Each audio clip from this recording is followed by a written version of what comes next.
ಅಯೋಧ್ಯೆಯಲ್ಲಿ ದಿವ್ಯ ಭವ್ಯ ರಾಮ ಮಂದಿರ ನಿರ್ಮಾಣ ಆಗಬೇಕು ಅನ್ನೋದು ದೇಶದ ಕೋಟ್ಯಾಂತರ ರಾಮ ಭಕ್ತರ ಕನಸು. ಈಗ ಆ ಕನಸು ನನಸಾಗ್ತಾ ಇದೆ.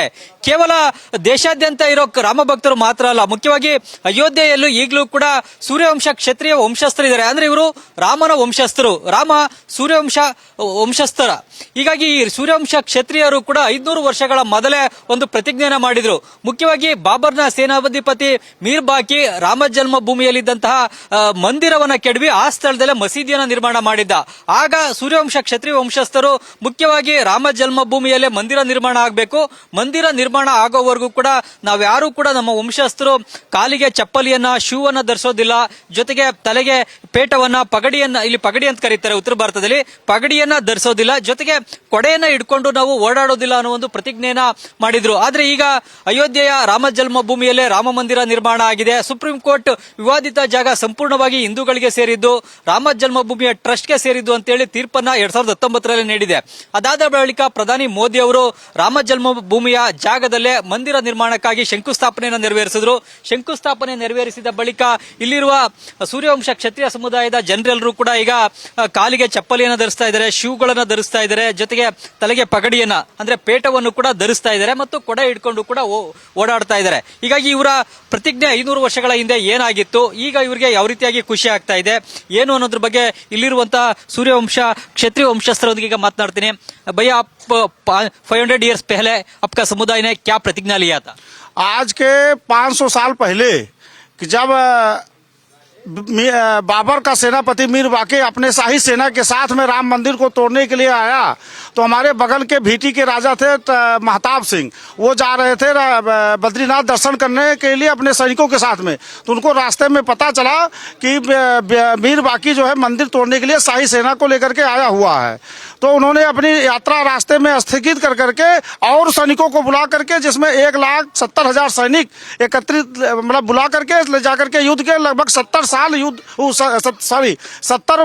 दिन युद्ध चला, जिसमें सभी लोग शहीद हुए। उसके बाद जो है मीर बाकी ने जो है तोप लगा करके मंदिर को तोड़ दिया। उसके बाद अब आता है, तब हमारे पुरोहित एक देवीदीन पांडे थे, जिनको जानकारी हुई, उन्होंने हमारे पूर्वज ठाकुर गजराज सिंह और बगल के गांव जगदम्बा सिंह, सिसंडा गांव के, राजेपुर गांव के ठाकुर गोपाल सिंह, तीनों लोगों को बुला करके कहा कि भाई ऐसे तो हम लोग देख नहीं सकते, हमारा राम मंदिर तोड़ दिया, हम लोग उन्हीं के वंशज है, इससे अच्छा कि हम लोग मर जाए।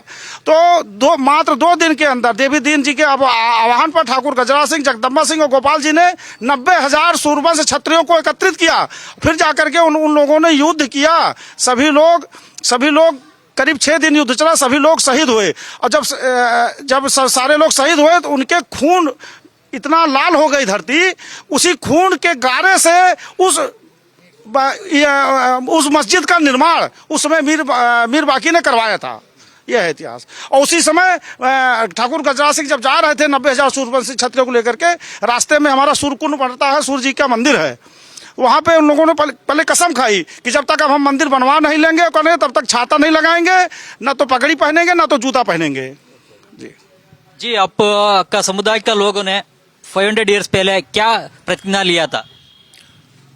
हमारे सूजबंद समाज के बुजुर्गों ने जिस समय मस्जिद गिराई गई 1526 में 28 में, मैं तो उस समय ये प्रतिज्ञा लिया कि जब तक इन मुगलों को अपने देश से बाहर नहीं कर दूंगा, मुक्त नहीं करा दूंगा अपना देश गुलामी से, तब तक न सैया पर आराम करूंगा, बिस्तर पर आरामदायक बिस्तर पर न सोने चांदी के बर्तनों में भोजन करूंगा, और दाढ़ी मूंछ तक भी नहीं बनवाऊंगा। और इस प्रतिज्ञा का पालन करते हुए सभी अपने बिरादरी के लोगों को आदेश दिया कि जिनको मातृभूमि से प्यार हो वो हमारे साथ दंगल में चला आए। मैंने प्रण किया है कि जब तक भारत माता को इन मुगलों से मुक्त नहीं करा दूंगा तब तक चैन से नहीं बैठूंगा।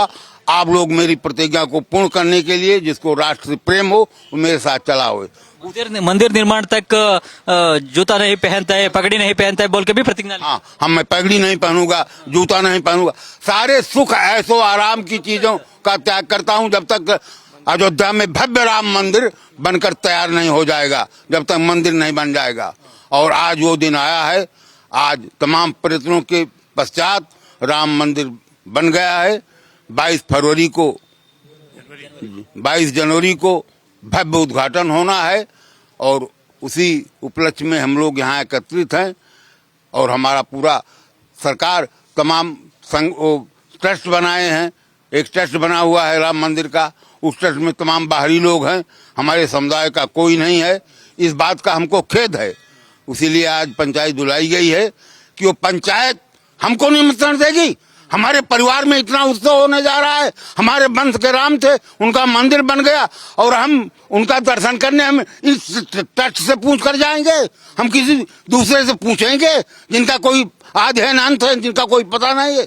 इस ट्रस्ट में जितने लोग हैं, उस परिवार का हमको कोई बता दे कि इस राम जन्मभूमि आंदोलन में एक बूंद खून अयोध्या की धरती पर गिरा है।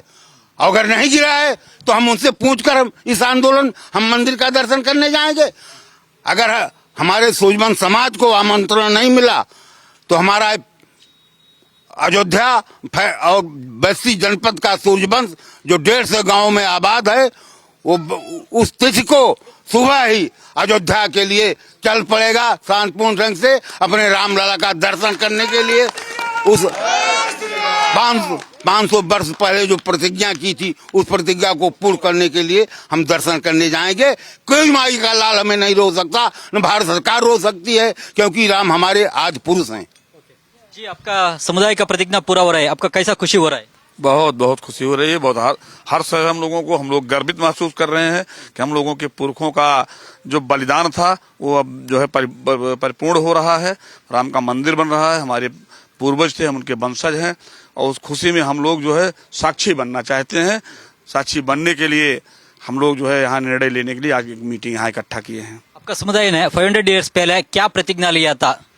प्रतिज्ञा लिया था जब लड़ाई लड़ी गई थी मुगलों से, उस समय जब मुगल शासन थे, उनका शासन था, हम लोगों का शासन तो था नहीं।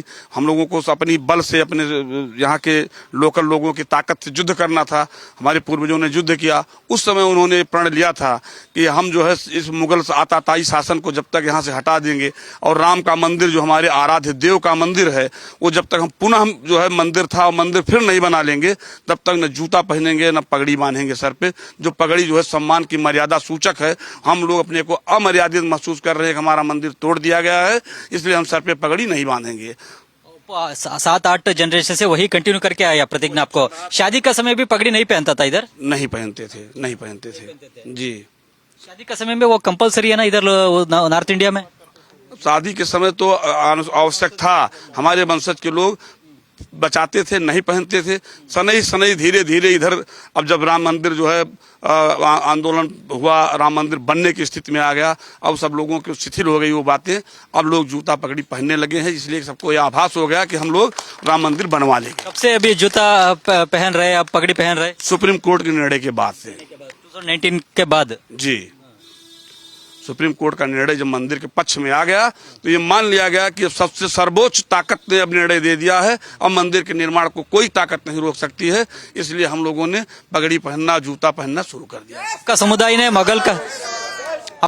मुगल के खिलाफ भी लड़ाई किया इधर? मुगल के खिलाफ ही लड़ाई लड़ी गई थी। वो मुगल के खिलाफ लड़ाई नहीं थी, हम लोगों का अपने आराध्य देव, अपने मंदिर, अपने आस्था, अपने सम्मान की लड़ाई में थी। वो हमारा मंदिर जो है तोड़ा गया, इसलिए लड़ाई थी। हमारा मुगल के खिलाफ लड़ाई नहीं थी। वो चाहे मुगल तोड़ता, चाहे अंग्रेज तोड़ते, चाहे जो है आके कोई भी शासक तोड़ता, हम उस लड़ाई को लड़ते। आपका समुदाय का प्रतिज्ञा पूरा हो रहा है, आपका कैसा खुशी हो रहा है? आपका समुदाय ने 500 ईयर्स पहले क्या प्रतिज्ञा लिया था? हम लोगों के पूर्वजों ने ये निर्णय लिया था पगड़ी नहीं बांधने का, ये एहसास दिलाए कि अगली पीढ़ी भूल न जाए, जब तक राम जन्मभूमि पर हमारे आराध्य श्री राम वहां न पहुंच जाएं, तब तक आपको याद आता रहे कि हमारे पूर्वजों ने यह कसम खाई है कि अभी आपके आराध्य अपने स्थान पर नहीं बैठे हैं, इसलिए पगड़ी न बांधने की हरदम याद रहे, वो खून में वो हरदम उबाल आता रहे, कहीं ये शिथिल न हो जाए, लड़ाई कम न कर दें, तब तक लड़ते रहें जब तक हमारे आराध्य अपने स्थान पर न आ जाएं। इसलिए जिस समय 1947 में हमारे आराध्य उस स्थान पर आ गए थे, उनका प्रकोत्सव के नैयर साहब के समय में हो गया था, लेकिन भव्य मंदिर नहीं बन पाया था। सुप्रीम कोर्ट के आदेश के अनुसार आज हमारा भव्य मंदिर तैयार है। 22 जनवरी को जिस समय भगवान का वहां प्रकोत्सव होगा, उस समय हम होली और दिवाली दोनों एक साथ मनाएंगे। हमारे लिए दीपावली के बाद 22 जनवरी ये और साल में दूसरी दीपावली के रूप में हम इसको मनाएंगे। हम भगवान से कृपा करते हैं कि हम लोगों को खुशी की और दुगनी और चौगुनी होती रहे। जी, आप अम्ब्रेला भी इस्तेमाल नहीं किया धूप में? हम लोग अम्ब्रेला नहीं इस्तेमाल करते, पगड़ी टोपी नहीं इस्तेमाल करते। आप लोग ये जान लीजिए कि शादी विवाह के समय में माड़ो छाया जाता है, ये तो आप माड़ो शब्द जो छाया जाता है, मंडप को ऊपर से नहीं छाते हैं, और बिना छाए हुए मंडप के हिसाब से हम लोग शादी होती है। और भगवान राम लला, तो भगवान राम के तो सबके हैं, पूरे दुनिया के पालक हैं, लेकिन हम लोगों की भाग्य इतनी बड़ी है कि उनके वंश में हमको जन्म लेने का शुभ अवसर प्राप्त हो गया। इस नाते हम लोग बहुत गौरवान्वित हैं।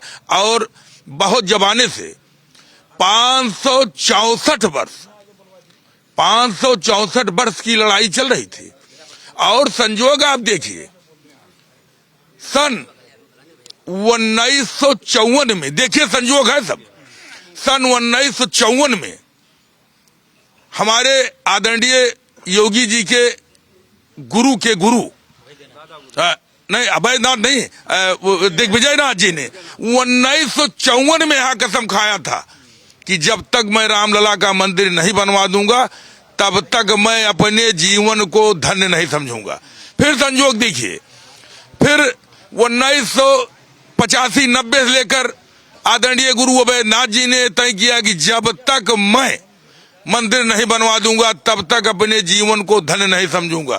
फिर संजोग देखिए, उनके शिष्य परम आदरणीय हमारे उत्तर प्रदेश के यशस्वी मुख्यमंत्री आदरणीय योगी आदित्यनाथ जी, उनके शिष्य उत्तर प्रदेश के मुख्यमंत्री हो गए। और संजोग देखिए, तीसरी पीढ़ी में हमारे आदरणीय मुख्यमंत्री जी के जमाने में यशस्वी प्रधानमंत्री आदरणीय नरेंद्र मोदी जी की महान कृपा से तीसरी पुस्त में भगवान रामलला को स्थापित करने का उनको शुभ अवसर नरेंद्र मोदी जी को हो रहा है। उस समय संजोग है कि हमारे उत्तर प्रदेश के सबसे मुख्यमंत्री आदरणीय योगी जी हैं। ये सब भगवान की कृपा है कि ऐसा सब होता चला आ रहा है कि दादा गुरु ने खाया था कसम और नाती गुरु के जमाने में सब हो रहा है। यानी इंग्लिश में कहावत कही गई है, वैसे भी as the father so is the सन,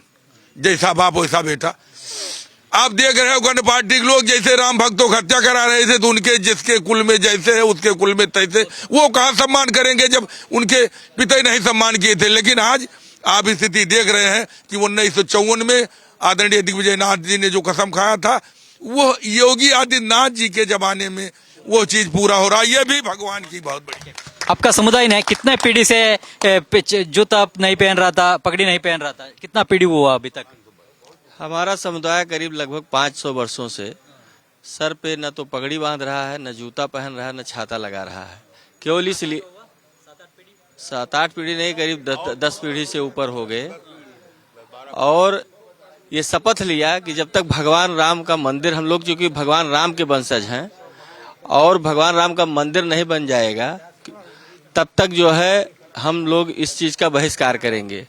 क्योंकि मुगल शासक में हम लोगों के वंशजों ने बहुत सी बलिदान दिया है इस राम जन्मभूमि को लेकर के। और आज इस महाराज दशरथ की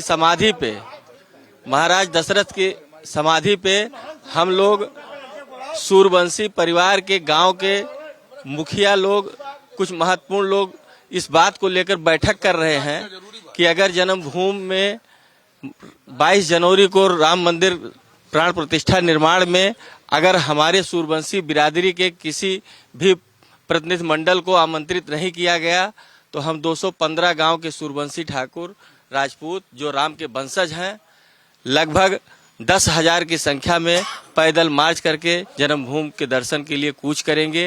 इसलिए सरकार से और प्रशासन से और राम जन्मभूमि ट्रस्ट से ये निवेदन करते हैं कि कोई अप्रिय घटना न घटने पावे, इसलिए हमारे सूर्यवंशी बिरादरी के किसी भी प्रतिनिधि को आप बुला करके आमंत्रित कर लीजिए। हम समझेंगे हमारे 215 गांव के सभी सूर्यवंशी बिरादरी वहां पे दर्शन करने पहुंच गए। जी आप भी राम जन्मभूमि का आंदोलन में शामिल था? जी हाँ, शामिल था। मैं 1990 में जिस समय वहाँ रामचंद्र श्रीवास्तव थे उस समय वहाँ आंदोलन था, मुझ पर रबड़ की बुलेट भी लगी थी, लेकिन मैंने समझा गोली, लेकिन जब देखा गोली फोड़ नहीं भरा, हम अपना आगे बढ़ते गए। मंदिर में फोटो हम भगवान का हटवा करके तोड़ फोड़ भी करना शुरू किया, लेकिन हाथ में जब कोई हंसता रही तो क्या करें, निवेदन नहीं।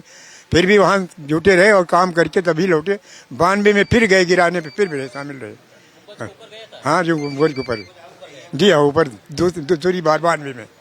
ಇದು ಈ ಸೂರ್ಯವಂಶ ಕ್ಷತ್ರಿಯ ಸಮುದಾಯದ ಜನರ ಮಾತುಗಳು. ಮುಖ್ಯವಾಗಿ ಈ ಸಮುದಾಯ 500 ವರ್ಷಗಳ ಹಿಂದೆನೆ ಅಯೋಧ್ಯೆಯಲ್ಲಿ ರಾಮ ಜನ್ಮಭೂಮಿಯಲ್ಲೇ ರಾಮ ಮಂದಿರ ನಿರ್ಮಾಣ ಆಗಲೇಬೇಕು, ಆಗುವವರೆಗೂ ಕೂಡ ನಾವು ಕಾಲಿಗೆ ಚಪ್ಪಳಿಯನ್ನು ಧರಿಸೋದಿಲ್ಲ, ಶೂ ಅನ್ನು ಕೂಡ ಧರಿಸೋದಿಲ್ಲ, ತಲೆಗೆ ಪಗಡಿಯನ್ನು ಧರಿಸೋಲ್ಲ, ಅಂದ್ರೆ ಪಗಡಿ ಅಂದ್ರೆ ಪೇಟವನ್ನು ಧರಿಸೋದಿಲ್ಲ, ಜೊತೆಗೆ ಕೊಡೆಯನ್ನು ಕೂಡ ನಾವು ಬಳಕೆ ಮಾಡಲ್ಲ ಅನ್ನೋ ಒಂದು ಪ್ರತಿಜ್ಞೆನ ಮಾಡಿದ್ರು. ಆ ಪ್ರತಿಜ್ಞೆ ಅಂತಾನೆ ಈಗ 500 ವರ್ಷದಿಂದಲೂ ಕೂಡ ಈ ಸಮುದಾಯ ಕಾಲಿಗೆ ಚಪ್ಪಲಿಯನ್ನು ಕೂಡ ಧರಿಸ್ತಾ ಇರಲಿಲ್ಲ, ಜೊತೆಗೆ ಪಗಡಿಯನ್ನು ಕೂಡ ಧರಿಸ್ತಾ ಇರಲಿಲ್ಲ. ಈಗ 2019 ನವೆಂಬರ್ ತಿಂಗಳಿನಲ್ಲಿ ಸುಪ್ರೀಂ ಕೋರ್ಟ್ ವಿವಾದಿತ ಜಾಗ ಸಂಪೂರ್ಣವಾಗಿ ಹಿಂದೂಗಳಿಗೆ ಸೇರಿದ್ದು ಅನ್ನೋ ತೀರ್ಪನ್ನು ಕೊಟ್ಟ ಬಳಿಕ ಈಗ ಕಾಲಿಗೆ ಚಪ್ಪಲಿ, ಶೂ ಅನ್ನು ಧರಿಸ್ತಾ ಇದ್ದಾರೆ, ಜೊತೆಗೆ ತಲೆಗೆ ಪೇಟವನ್ನು ಧರಿಸ್ತಾ ಇದ್ದಾರೆ, ಜೊತೆಗೆ ಕೊಡೆಯನ್ನು ಕೂಡ ಬಳಸ್ತಾ ಇದ್ದಾರೆ. ಈಗ ಅಯೋಧ್ಯೆಯಲ್ಲಿ ರಾಮ ಜನ್ಮಭೂಮಿಯಲ್ಲಿ ರಾಮ ಮಂದಿರ ನಿರ್ಮಾಣ ಆಗ್ತಾ ಇರೋದು ಸೂರ್ಯವಂಶ ಕ್ಷತ್ರಿಯ ವಂಶಸ್ಥರಿಗೆ ಎಲ್ಲರಿಗೂ ಕೂಡ ಖುಷಿ ಸಂತೋಷವನ್ನ ಕೊಟ್ಟಿದೆ. ಆದ್ರೆ ಜನವರಿ 22ರ ಕಾರ್ಯಕ್ರಮಕ್ಕೆ ನಮ್ಗೆ ಯಾರಿಗೂ ಕೂಡ ಆಹ್ವಾನವನ್ನ ಕೊಟ್ಟಿಲ್ಲ. ನಾವೆಲ್ಲರೂ ಕೂಡ ರಾಮನ ವಂಶಸ್ಥರು, ಆದ್ರೆ ರಾಮನ ವಂಶಸ್ಥರಿಗೆನೆ ಕಾರ್ಯಕ್ರಮದ ಅತಿಥಿಗಳಾಗಿ ಭಾಗವಹಿಸಲಿಕ್ಕೆ ಆಹ್ವಾನವನ್ನ ಕೊಡದೇ ಇರೋದು ಸರಿಯಲ್ಲ ಅನ್ನೋ ಒಂದು ಅಸಮಾಧಾನವನ್ನು ಕೂಡ ವ್ಯಕ್ತಪಡಿಸ್ತಾ ಇದ್ದಾರೆ. ಕ್ಯಾಮರಾಮನ್ ರಘು ಜೊತೆ Chandramohan, news first Ayodhya. News first ನಿರ್ಭೀತಿಯಿಂದ ನಿಮ್ಮ ಪರವಾಗಿ.